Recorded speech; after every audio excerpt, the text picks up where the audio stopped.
Good evening and welcome to the Women's Show. I'm Lenina Rassool, and tonight we'll be taking a deeper look into domestic abuse. We'll be looking at the different kinds of abuse that many women and men are subjected to.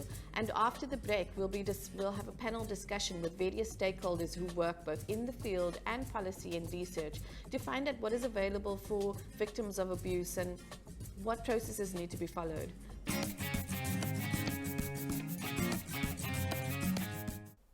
Welcome back. You're watching The Women's Show, and tonight we're speaking about domestic violence. Joining me for this discussion is Felicity Guest, who founded a Facebook page in 2014 called Child Maintenance Difficulties South Africa, and has recently registered as a non-profit organization earlier this year. Yes. Also Kevin Alexander, who is a former police reservist and a Justice of the Peace for the Magisterial District of Cape Town, and helps women to complete and file protection orders. And then we've got Kelly Stone, who is a policy development and research advisor, who has done extensive research on the police response to domestic violence. Welcome, everybody, and thanks for being here. Thank you. Okay. So, Kevin, I am going to start with you because you work in the community on the ground, and directly with, I think, mostly women who come forward, who have been abused. And our traditional view, or society's traditional view of domestic violence, is often physical violence, where women are beaten by their intimate partners or family members. I wanted to get a sense from you, what types of domestic abuse do you see, and is it still largely physical, or can you tell us more about the other forms of domestic abuse that occur? Thank you, yes. Okay, traditionally, it used to be the two main ones, which was physical violence and sexual violence. Now, especially if you go back to before 98 with the old Prevention of Family Violence Act, when people used to come to the police station to report domestic violence or family violence at that time, it used to be either physical or sexual violence. And often the police would say it's a family matter, we're not getting involved. Now with the Domestic Violence Act, there's about 11 different forms of domestic violence.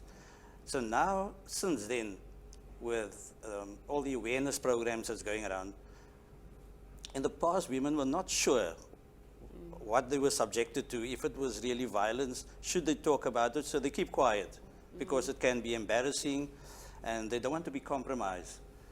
They don't want to tell their families. The families will say, sort it out, you're in the relationship with a person, especially in the marriage.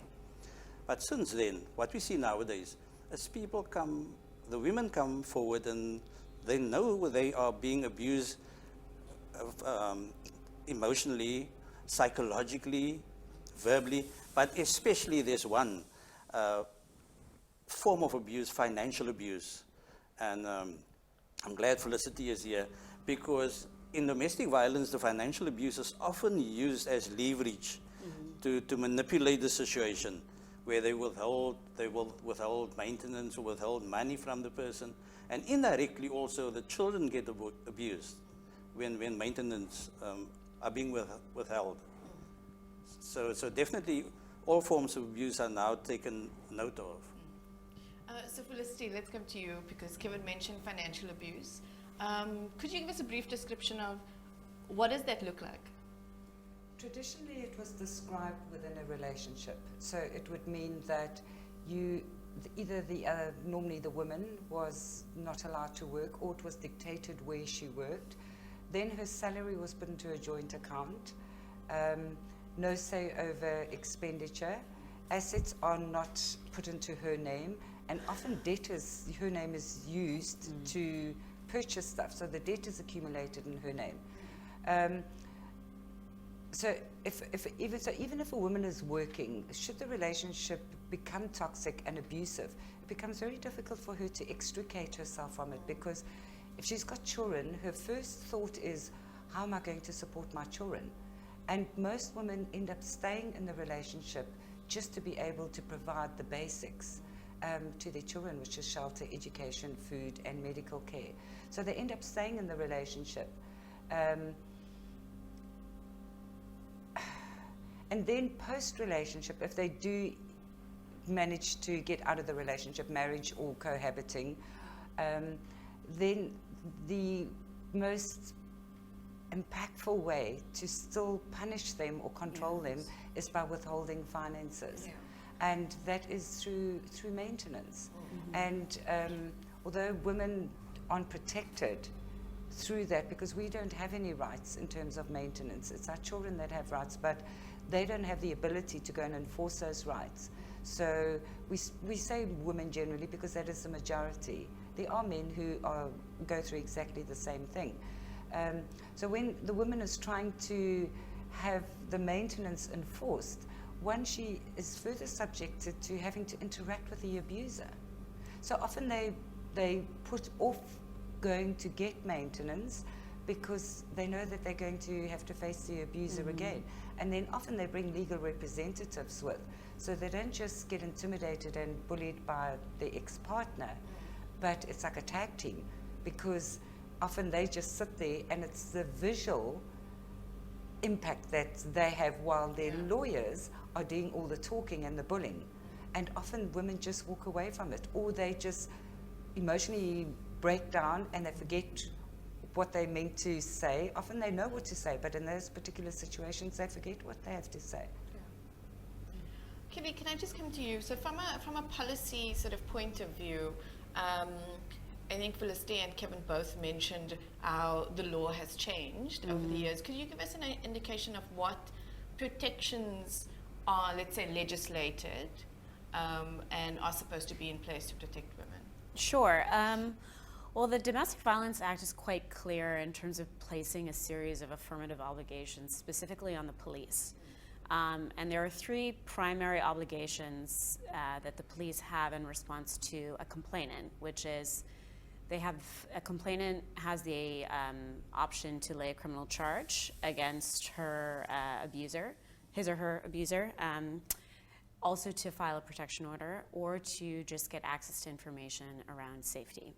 So what is difficult really with regards to the police responses is that a lot of the police don't want to get involved in issues around domestic violence unless the woman is willing to lay a criminal charge against her abuser.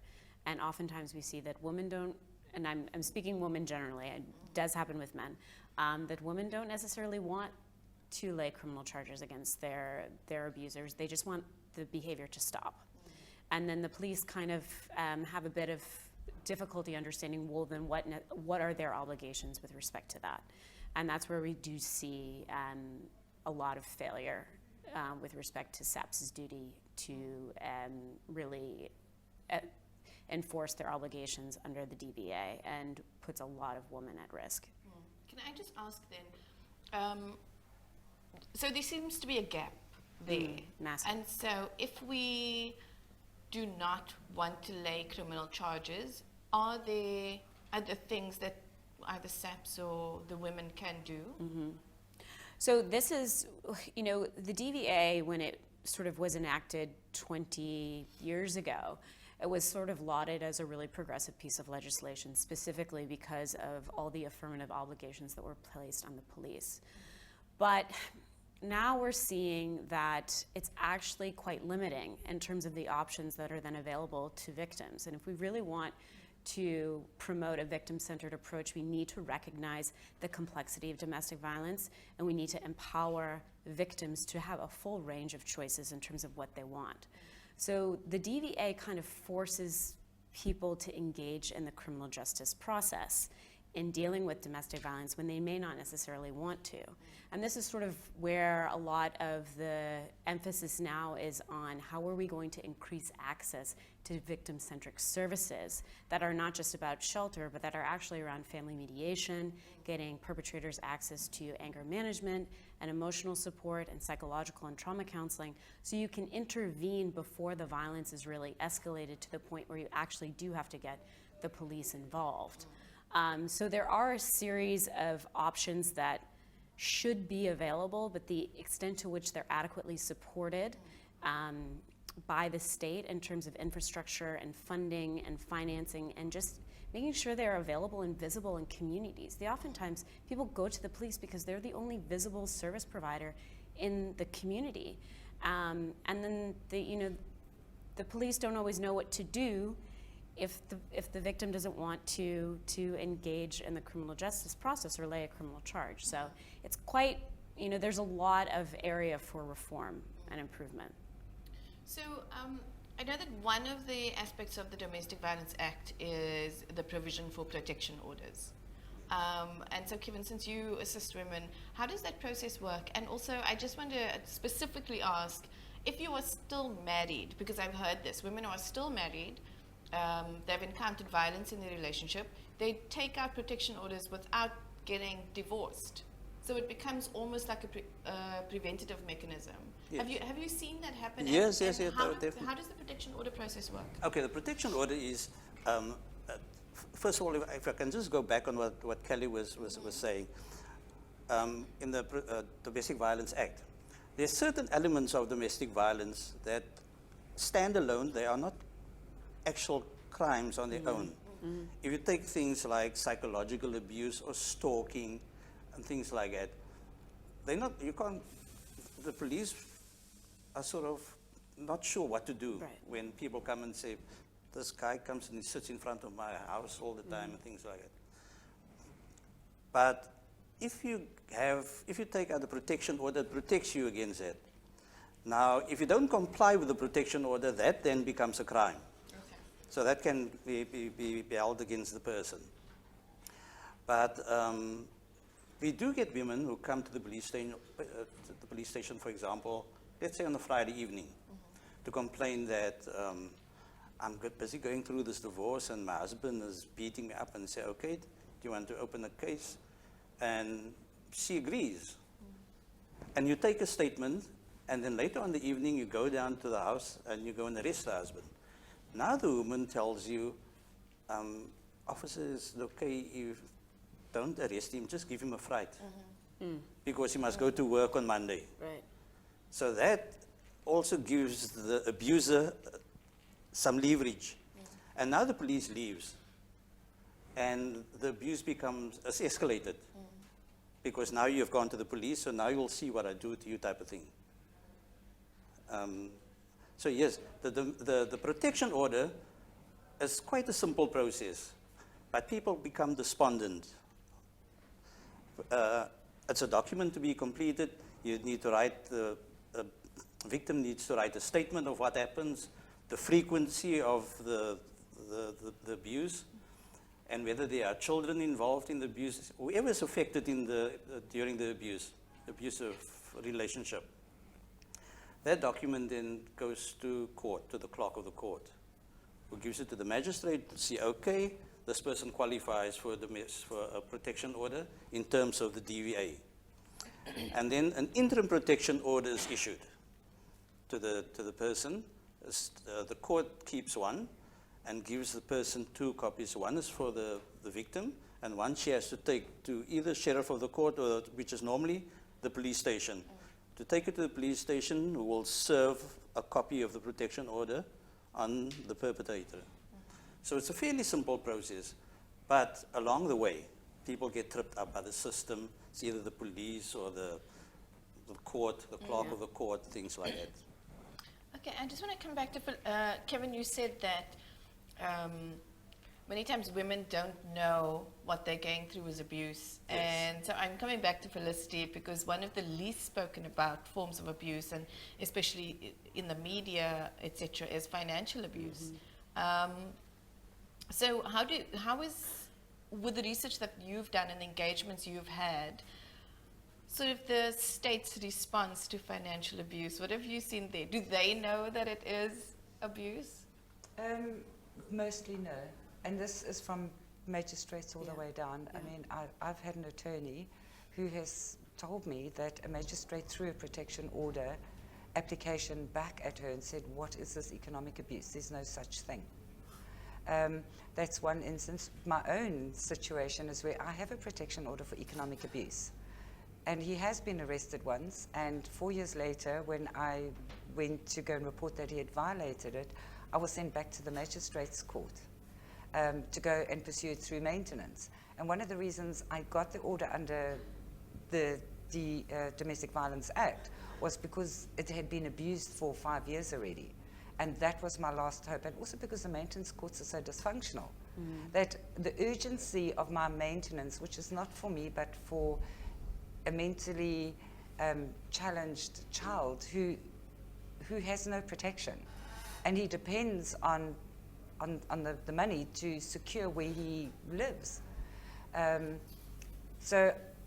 in that process, I've been abused by SAPs because SAPs don't recognize it. The first thing they say to me is, has he physically abused you? And I go, no. Has he threatened you physically? I go, no. But that's not what my protection order says.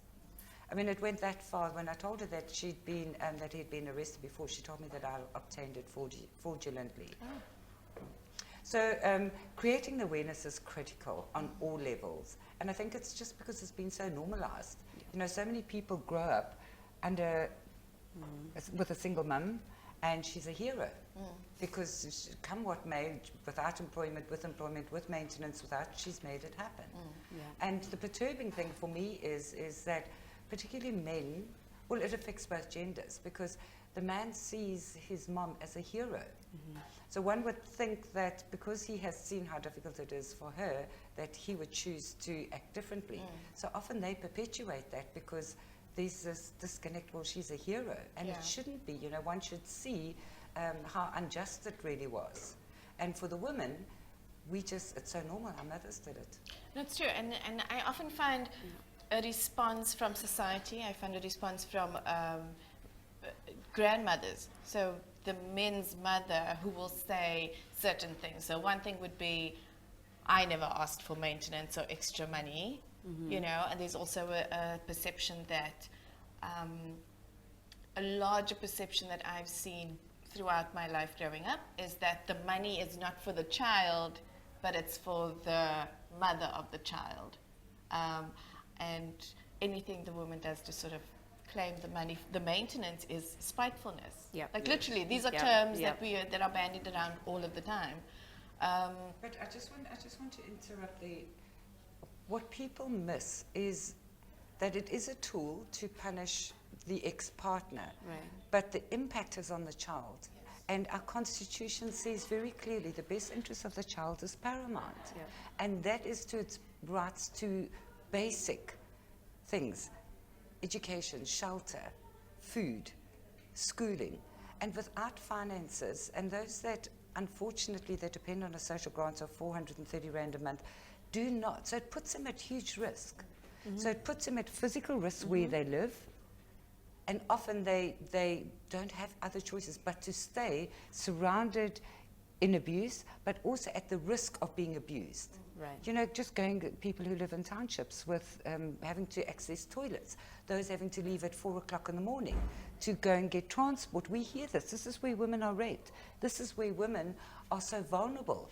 And that's it. And children are left on their own, or they're put in the care of people. So that is what we need to be focusing on.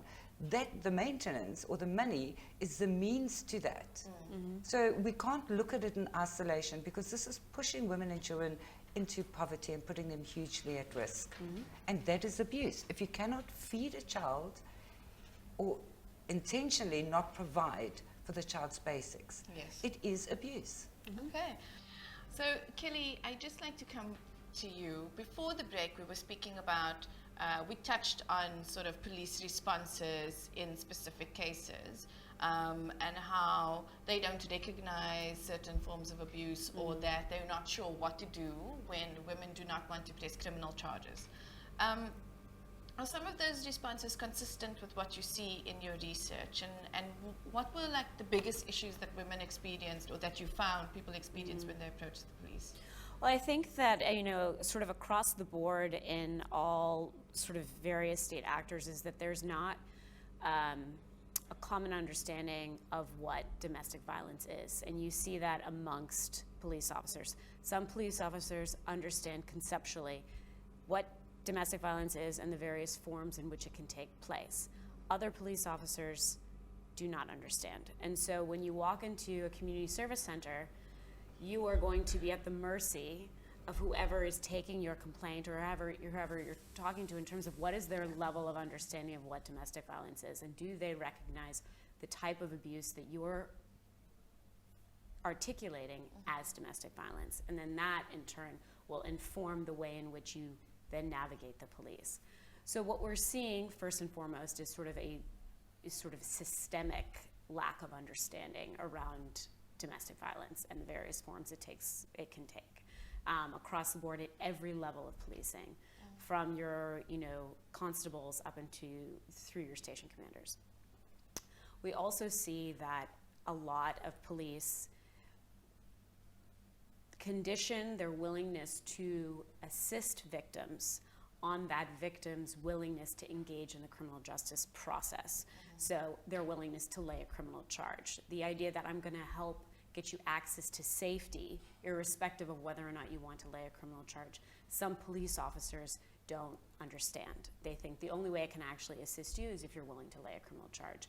And the police have a very broad safety mandate, both in terms of the Constitution as well as the SAPS Act, as well as the DVA, that they have an affirmative obligation to provide access to safety and to assist victims in finding access to safety, irrespective of whether or not that person wants to lay a criminal charge. So we do see a massive discrepancy in SAPS's own understanding of what their obligations are under the DVA, but more broadly under the Constitution and the SAPS Acts around providing people with access to safety. So just to follow on that, you were speaking earlier by saying, if they don't want to lay a criminal charge, there's confusion about what other steps can be taken. Right. And you mentioned access to counseling, perhaps anger management for the perpetrator, etc. Would those services then fall under social welfare? And if yes, should there be some sort of referral system between SAPS and social welfare? Absolutely. So again, in terms of the DVA is clear that the police have an obligation to provide complainants with information about what services are available in the community. And so that's access to shelter, that's medical treatment, as well as psychosocial support services that are available in the area. So the police have an obligation to provide victims specifically with this information and to assist victims in finding access to immediate safety, specifically around shelters. But in terms of getting access to psychosocial support, it falls outside the mandate of SAPS to actually make those referrals. They can provide access to information, but it's not really within the mandate of SAPS to go ahead and make the referrals.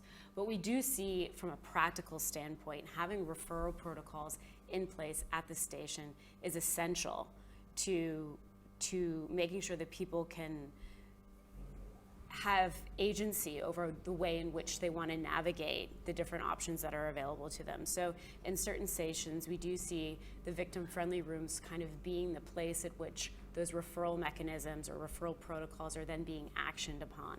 And that comes really important, especially when you're dealing with child protection services or just drug and alcohol abuse, and just getting access to safety and to shelter. So it really varies, at station level, and I think it's really important that we don't, categorize all police and all stations as being abhorrent when it comes to responding to domestic violence complaints. We do know that there are systemic trends and failures. However, there are real pockets of excellence, and I think that we need to recognize and see those and talk about them when they are there, because we know that it's possible. And we know that it's possible for the police to introduce innovative, locally driven strategies in community, in partnership with other organizations that are working in the community to provide access to safety. Kevin, I just want to ask you, so with regard to sort of other forms of abuse that are less recognized or acknowledged, Yes. When a victim lays a criminal charge anyway, that's got to kickstart an investigation. And the investigation is to find evidence. Yes. And so what we know, sometimes financial abuse, sometimes, financial abuse might actually be easier to prove than the emotional abuse or the psychological abuse, the coercion. Yes, yes. Does that play into whether police take on cases or not as well? Oh yes, absolutely. But even in the more known forms of abuse, physical abuse, for example, if a perpetrator withholds or destroys medication of a victim, chronic medication, it's a form of physical abuse, because it affects the body. Then, there again, the police would try and dissuade this person from going ahead with anything. And that is where our victim support system comes in. We have very fancy victim support rooms at many of the police stations. Some of them are excellent, like Kelly rightfully said, but at a lot of the police stations, it's not functional. Right. You know, when it comes to commemorative days like Women's Day, National Women's Day, or the 16 days of activism, they make a big thing about victim support rooms, and you get private donors and sponsors who come in to spruce up these rooms and make it look pretty, and that's where it ends. There's no people they normally use lay counselors, and there's often volunteers, but there's no word that go out. It's not promoted properly. And they don't try and get people to come and man these rooms. Now, when it comes to those type of forms of abuse, that is when the person must be referred to get a protection order. If the police is not sure, they should refer the person maybe to other NGOs like FAMSA or so, who will steer the person in the right direction. But it's not happening. Unfortunately, it's not happening. And the person goes home feeling despondent, and you normally hear that the police is a waste of time, or it was a waste of time walking there, and I wasted my taxi money to go all the way there, and they couldn't help me. Right. Okay, Felicity, just coming back to financial abuse, with, let's say, other traditional forms of abuse that's more well known, first port of call is often SAPS. But I think with, and especially post-relationship, where there's children involved, it's the magistrate's court or the maintenance court. What is well known, I think, now in sort of rape cases and sexual assault, they talk about secondary victimization by the court. But I know this is something that you have experienced, and that a lot of the women and men that you've engaged with have experienced as well. Can you tell us a little bit more about how that plays out in the courts? Yes, well, the courts particularly with children, they're the upper guardians of children. So they should be acting in the best interest of the child.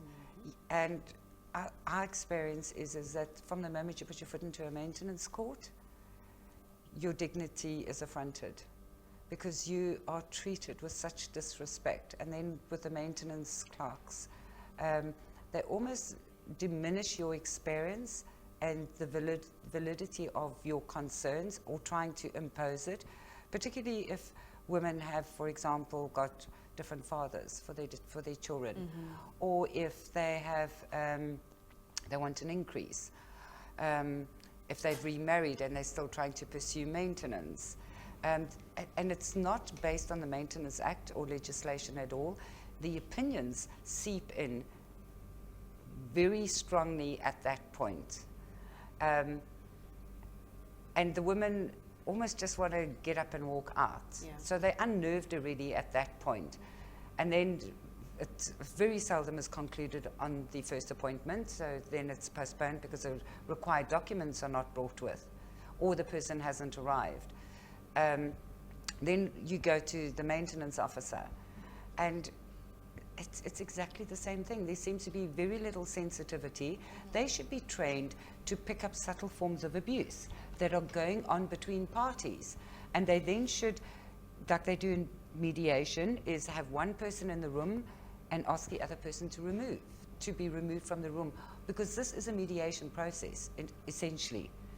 And those kind of things you often find, for whatever reason, them siding with the defaulter, and that the defaulter seems to have more rights. So when you lay the complaint, or the first request to get maintenance, it's actually the state against the respondent. So the person who's lodged the application essentially just becomes a witness. Right. Oh, so similar to a rape trial. Exactly. Actually. You become a witness, because it's the state's responsibility to prove affordability, to do financial inquiries. And when you raise questions like, well, he says he's not employed, but I know that he is working, or he's self-employed, he's hiding his assets.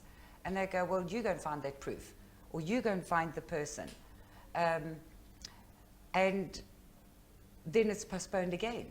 And every single time that it's postponed, you just keep putting, you perpetuate the conflict. I mean, you escalate the conflict, you perpetuate the abuse, and you're putting the child far more at risk, because these cases often take up to like a year and a half to get resolved.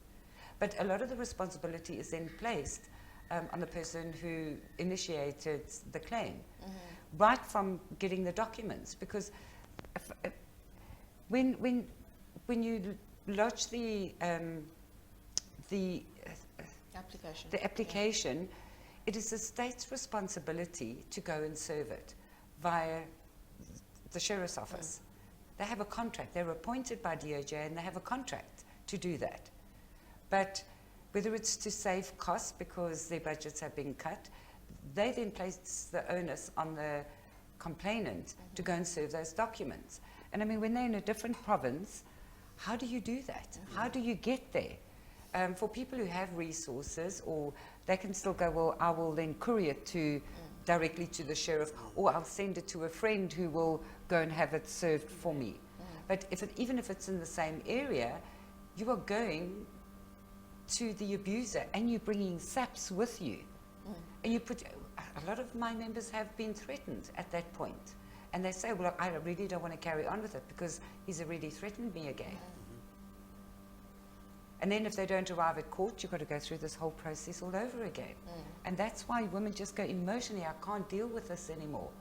Because it impacts on our children. So while we go to the police station to go lodge the complaints for, or the domestic violence courts for emotional and psychological abuse, they'll go, how are you being abused? Well, you're acting like the sponge, because we're told to be responsible parents and not transfer what our experiences are onto our children. But how do we hide that from our children? And immediately our children start being subjected to the subtle forms of abuse. Yes. And their behavior gets modified.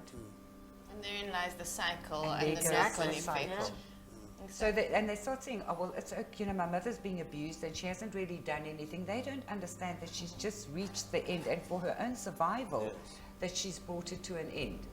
And then, then the child gets used as a pawn where there is access. Yes. Your mother just wants to take all my money, or, your mother doesn't want me to see you because I can't pay you. And the child should be protected. And often there then is another sort of knock-on effect that goes into contact, and then children's court, which is a separate court from maintenance. And they're just not trained. I was speaking to some SAPS officials, and they were saying that when they join the force, they go through an extensive training. And thereafter, I think the one guy said 30 years was the last time he had any kind of sensitivity training. Oh, wow. And a lot has changed in our world in 30 years. SAPs are not properly, the members are not properly sensitized when it comes to domestic violence, unfortunately.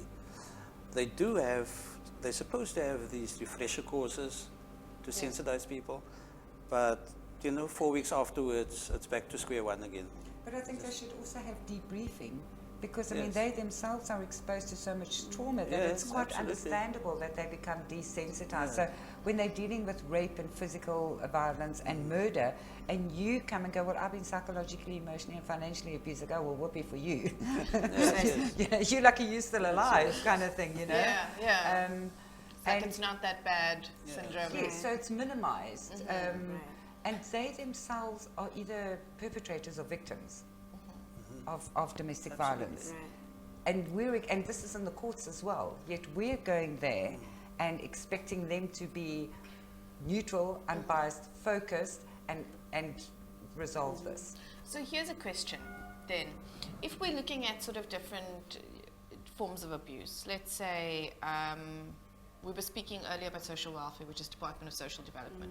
If there is psychological, or are there instances where you would recommend that a victim go to social welfare instead of abuse? Instead of the police, for instance, if it is emotional abuse or psychological coercion, do you think that would be better? I think you have to really promote a victim-centered approach, in the sense where the victim has total control over what he or she wants to do. So that's laying out what their options are, because so much, abuse thrives in environments of secrecy and mind control. So when you finally get a point where a victim is willing to sort of, one, first speak out about their abuse, but then take action, the way that you can prevent secondary trauma by then forcing them to take a particular course of action is by empowering them to make decisions. Yeah. And the only way that you can truly do that is by putting forth a series of options. You can make recommendations. You can say these are the risks. These are some of the things you need to prepare yourself for. But these are your options. The problem is where victims become very, very discouraged is the fact that these options are available in law, but in practice, they're not always accessible. There are waiting lists. You know, I've dealt with cases where you have a child who is literally living day to day under immediate threat of that she will be killed, and Child Protection Services doesn't have a space for her and immediate access to safety. So she's bouncing from one friend, relative to the next. And so yes, these are the options that are available in law, but in practice, they're not actually accessible. So I do think, though, that going back to the idea is, what does the victim want? You need to prepare him or her to say, okay, if you do want to lay a criminal charge against your abuser, this is what that process is going to look like. And you need to be prepared for the fact that, as Felicity was mentioning, that you are a witness to the crime that has been committed against you. That is the nature of the criminal justice system. It is not that the state is there to protect your interests. The state is there to prosecute a crime. The crimes are committed against the state, and you are the witness. And so it is a very dehumanizing process to engage in. And what are you looking to achieve from it? So it's really empowering people with knowledge, not only about their options, but what does the reality look like in practice. And you don't want to discourage people, but you also don't want to lie to them. So Felicity, I know that, you know, I've been following your group for a while. So one of the ways that I love that your group empowers people is through information sharing, and not just telling them what's available, but you've got lots of people going through the system, communicating what it's like to each other, and then also using the Children's Act and some other acts as sort of the foundation. And so one of the things I love is that in the group, it is encouraged to print out the Children's Act and to highlight the sections that apply to the case, in this case maintenance, but it could be contact, it could be anything else, and take that with you. Can you just tell us a little bit about how effective that has been, because I know it has been in certain cases, and how it gives women and men greater agency to hold sort of stakeholders, and by stakeholders we mean clerks of the court, maintenance officers are they called, or even magistrates, accountable when they don't follow process. So tell us a little bit about that. Well, it excludes magistrates, but the clerks and the maintenance officers, because as I alluded to earlier, a lot of it is opinion-based. And they've got so many cases, all they want is to resolve it. So how much can you afford? Okay, let's sign, agreed. And that's not process. If you don't want to accept that, then you don't have to. But they're not told what their rights coming back to you. They're not told what the options are. They are forced into accepting an offer, which is not in the child's best interest. So, you know, everybody's case is slightly different, and depending on whether it's a first application or arrears, or whether it's going criminal or civil, wherever. So I encourage them, print out the Maintenance Act and highlight the particular sections that pertain to your case and take it with you. And if the maintenance clerk or the maintenance officer does not follow the act, then just politely remind them, excuse me, sir or ma'am, but this is what the Maintenance Act says. It says that it is proportionate to earnings, not 50-50. I only earn a third of what he does, so I'm not liable for 50%. I'm actually only liable for a third of it. And, you know, again, they have resistance because it's going, well, I have an LLB, and who are you? You're just a layperson, and now you're trying to tell me how to do my job. But it's to just not, you know, we just say, just stick to the act. And women are, particularly, because most of them are women, are having much better results now, because the Maintenance Act is very simple. And it's stick to the Maintenance Act, leave the emotions out of it, and just be persistent, because eventually you will get what is in the best interest of the child. But there's still a lot of education. But I've seen where I have engaged with various Department of Justice branches. For Johannesburg, for example, I've noticed a huge improvement coming out of some of the courts in the Gauteng area, and I believe that it's a direct result of my participation at the strategic planning session and telling them as a civic organization what our lived experiences are, and reminding them the best interest of the child is paramount, because they seem to have forgotten that word paramount. So the defaulter gets far more attention as opposed to the best interest of the child, which should supersede all of that. So.